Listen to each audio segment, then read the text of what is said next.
안녕하세요. 일레코나TV입니다. 최근 테슬라에겐 세 가지 중요한 사건들이 있었습니다.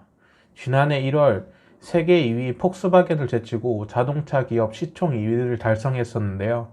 2019년 3월 10일 오늘 보잉을 제치고 미국 제조업 시가총액 1위 기업이 되었습니다.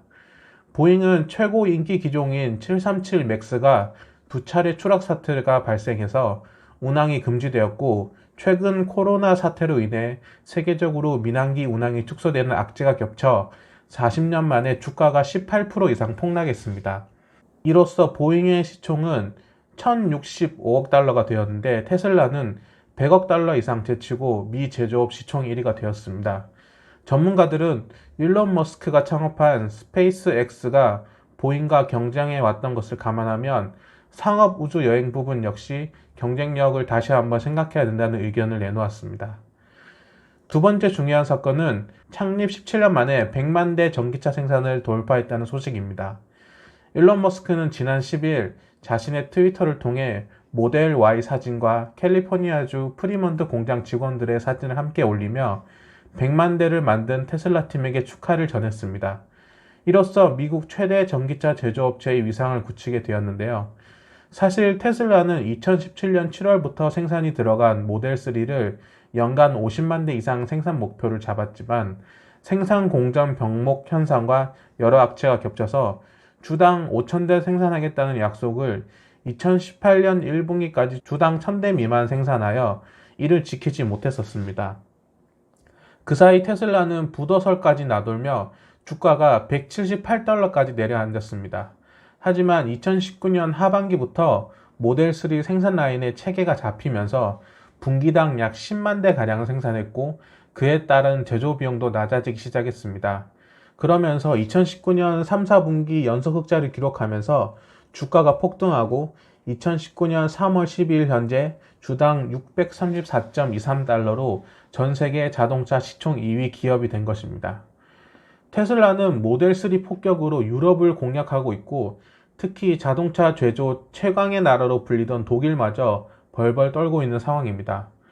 우선 지난해 테슬라 모델3는 유럽 판매량 9만 3천 대를 기록하면서 폭스바겐 골프와 르노의 클리오를 뒤를 이어 판매량 3위를 기록했습니다.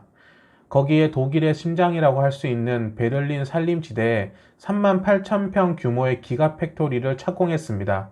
테슬라는 이 기가팩토리에서 전기차와 배터리를 생산할 예정이며 연 15만 대 생산을 시작으로 연 50만 대 생산 목표를 잡고 있습니다. 이를 통해 독일은 8,000개의 일자리가 창출되어서 잠시 기뻐했으나 독일 최고의 기업인 폭스바겐이 2025년까지 독일 내 8,500명 일자리를 줄인다고 밝혀서 불안에 떨고 있습니다. 이 뉴스는 전 세계 자동차 시장의 흐름이 어떻게 변하고 있는지 단적으로 보여줄 수 있는 예인데요. 쉽게 설명해서 테슬라는 전기차 생산을 위해 8,000명을 고용하지만 폭스바겐은 전기차 생산을 위해 8,500명을 줄이는 것이죠.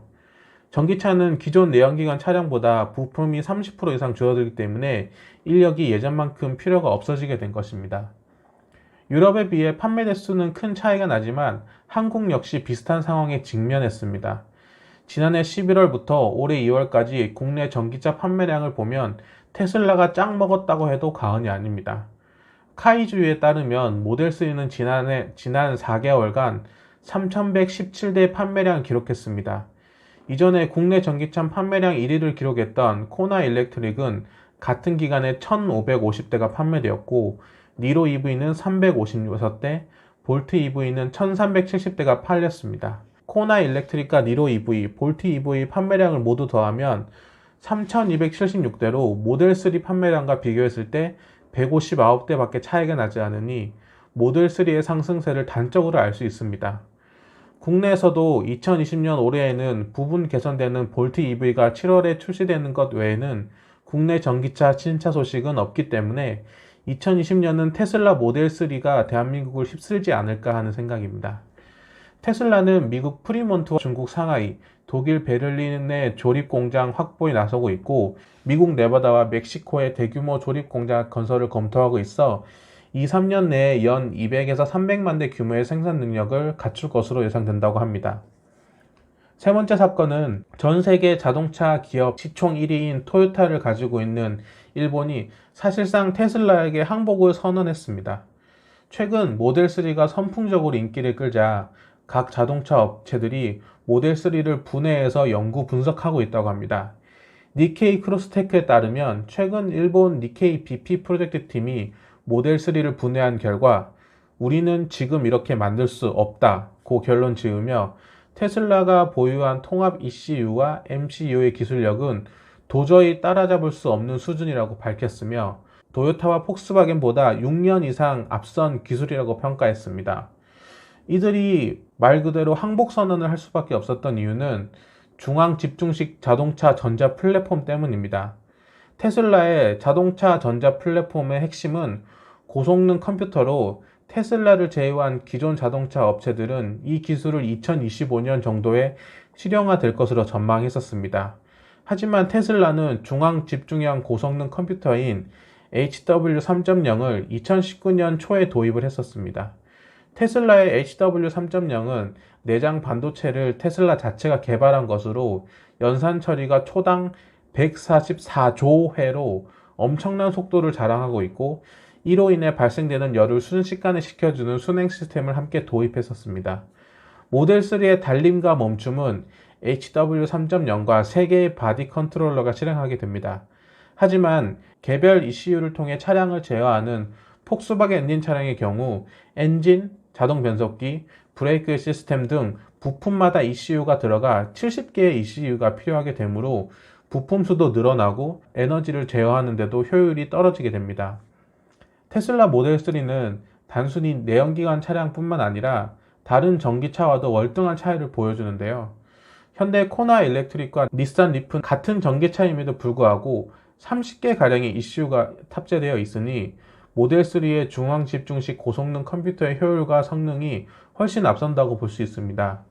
이렇기 때문에 기존 내연기관 차량들은 흩어져 있는 ECU를 통합하는 데에도 어려움을 겪고 있지만 ECU를 줄여서 통합 컴퓨터를 만든다고 해도 기존 부품 공급업체를 손절해야 하는 상황이 오기 때문에 이러지도 저러지도 못하는 것입니다. 또 모델3의 경쟁력은 전기구동 모듈인 EXL에 있습니다. 이는 인버터와 감속기가 일체화된 모터로 2012년 모델 S부터 적용해 왔습니다. 반면 폭스바겐은 2019년 11월부터 생산하는 ID3의 EXL을 적용하기 시작했으며 도요타와 혼다와 같은 브랜드는 2022년 이후에나 EXL을 탑재한다는 계획을 가지고 있기 때문에 기술력의 차이가 클 수밖에 없습니다. 또 원통형 입체 구조였던 인버터를 평면 구조로 변경하고 SiC 파워 번대체를 채용, 냉각 구조를 재설계해 대폭적인 소형 및 경량화를 실현했습니다. 이런 사건들이 이어지면서 테슬라의 주가를 비롯한 인기는 우주 높은지 모르고 치솟고 있습니다. 특히 최근 미국 25세에서 40세에 해당되는 밀레니얼 세대들이 가장 좋아하는 주식이 테슬라이기도 하며 최근 온라인 금융 플랫폼인 소파이에서 투자자들이 가장 많이 보유한 주식으로 애플을 제치기도 했습니다. 월스트리트 유명 투자자 론 베런은 10년 내에 테슬라는 끝없이 성장할 것이므로 단 한 주도 팔지 않겠다고 선언했습니다. 하지만 현재 이익 대비 주가가 포드는 7배, 도요타는 9배에 비해 테슬라는 80배가 넘는 수준이므로 이를 정당화하기 위해서는 5년 내 판매량을 200만 대 수준으로 끌어올리고 이익 역시 올려야 한다는 의견들이 많습니다. 테슬라는 작년 매출 대비 이익률이 17% 정도였지만 애플은 35% 내외이므로 이 수준으로 더 끌어올려야 주가가 정당화된다는 것이죠. 이를 위해 올여름 출시될 보급형 SUV인 모델 Y의 판매량에 많은 시선이 주목되고 있습니다.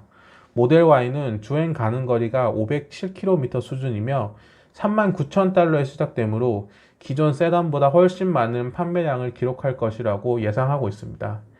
중국 시장 개척과 생산량 확대라는 숙제를 안고 있기는 하지만 테슬라의 인기는 당분간 사그러들지 않을 것으로 보여집니다. 이상 일레코나TV였습니다. 감사합니다.